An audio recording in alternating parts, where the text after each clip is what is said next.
نماز ایک ایسا فریضہ ہے جو وقت کی پابندی کے ساتھ ہی فرض ہے.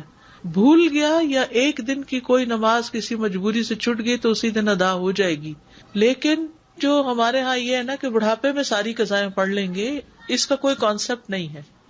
اب توبہ استغفار ہے، رو رو کے معافیاں مانگنا ہے، صدقہ خیرات کرنا ہے، خوب خوب نیکیاں کرنی ہے تاکہ وہ کمی پوری ہو جائے.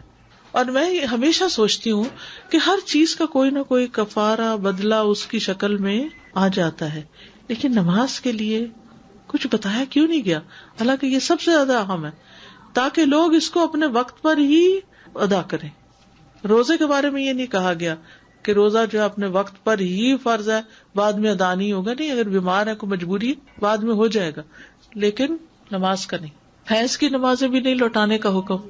نفاس کی نمازیں 1 مہینے کی نمازیں جاتی ہیں، یہ 40 دن کی، تو بعد میں ان کو دوبارہ نہیں پڑھنا ہوتا. جیسے رمضان کے روزوں کا ذکر قرآن میں آتا ہے کہ کوئی بیمار ہو جائے یا مسافر ہو تو روزہ چھوڑ دے اور قضا کب کر لے؟ بعد میں کر لے. اسی طرح حج اگر کسی نے نہیں کیا خود اور اس پر فرض تھا اور فوت ہو گیا تو کیا کرے؟ کوئی اور اس کے قضا کر دے، حج بدل کر دے. ٹھیک ہے.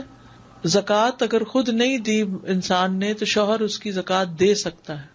ایک عورت اپنا زیور بیچنا نہیں چاہتی کہ وہ ٹوٹ جائے گا، انگوٹھی نکل جائے گی، سیٹ خراب ہو جائے گا، تو ہسبینڈ کہتا ہے چلو میں تمہاری طرف سے دے دیتا ہوں، ہو گئی زکوٰۃ. لیکن نماز کے بارے میں نہ تو کوئی اور ہماری نماز پڑھ سکتا ہے، نہ مرنے کے بعد کوئی پڑھ سکتا ہے. جیسے حج مرنے کے بعد بھی ہو سکتا ہے انسان کا، حج بدل جو ہے. ٹھیک ہے. روزہ جو ہے وہ بھی مرنے کے بعد کوئی اور ہماری طرف سے رکھ سکتا ہے، ہمارے وارثوں میں سے. اگر کوئی ایسا بندہ بیمار ہے جو نہیں رکھ پایا تو بعد میں خصوصاً نظر کے روزے کی قضا دی جا سکتی. قرض کوئی رہ گیا ہے تو کوئی اور ادا کر سکتا ہے. لیکن نماز ایک ایسا فریضہ ہے جو وقت کی پابندی کے ساتھ ہی فرض ہے. بھول گیا یا ایک دن کی کوئی نماز کسی مجبوری سے چھوٹ گئی تو اسی دن ادا ہو جائے گی.